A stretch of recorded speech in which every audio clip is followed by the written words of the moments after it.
Hi everyone, it's Thursday. You're watching RealTubes. I'm Erin. I'm videoing this outside today, so it's the most beautiful day in the world. This week's topic is getting the message out, and I really love this week's topic. I think it's one of the most important topics that we've done, and the videos have been great so far.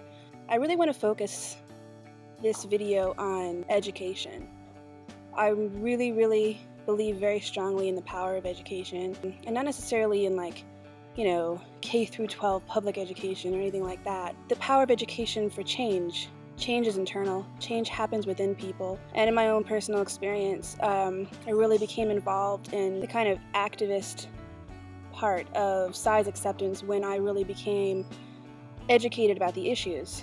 But I really think an easy thing for everyone to do, for all of you to do, is to educate others. It can be conversations with you and your friends, you and your parents, you and your children. It is particularly important with the issue of self-acceptance, size acceptance, the idea that being fat isn't a death sentence, being fat is okay, because there are so many messages out there that contradict that fact. We're all getting educated every day from, advertisements and media and TV and movies that tell us that being fat is bad, that tell us that, being different is bad. And we need a different kind of education, Something as simple as just speaking up every time someone uses fat in a derogatory way.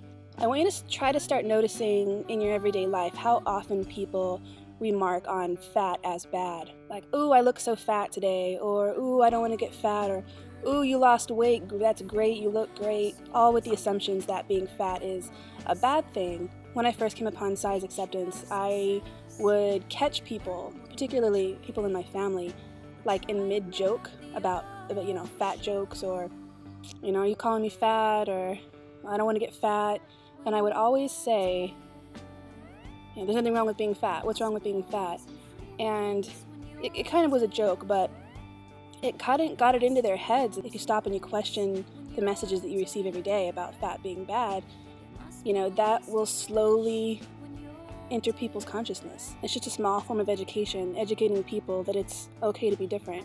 It's important to get the message out there, but a lot of times people don't know how to get the message out there. And from my experience, the little things, the little daily conversations with people, when people say remarks about being fat and the little, rebuttals to that, that is what really makes a difference.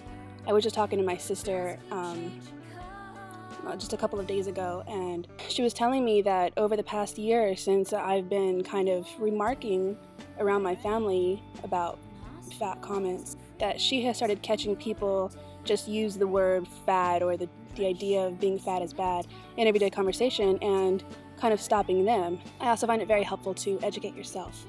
There are lots and lots of good books out there that talk about the research and science behind obesity. I would really encourage you to question what you hear on TV, on the local news, on the world news. There are certain motivations people have for convincing you that you're not good enough and that fat is a bad thing and that you need to change yourself.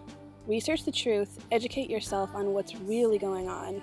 There are some books, I'll list them in the sidebar, but I really recommend reading, educating yourself, going on blogs, going on websites that have statistics, the actual medical research that has been done, not just the scary propaganda that obesity leads to heart disease and diabetes. Those statistics are very skewed, and that message is very biased and generalized. Once you get the education, you'll be better equipped to educate others, and you'll be better equipped to live a lifestyle that others want to emulate.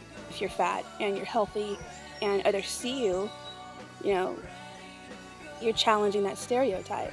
It's the small things that really change people, and it's the small things that really begin big change. I hope some of that made sense and some of it resonated with you.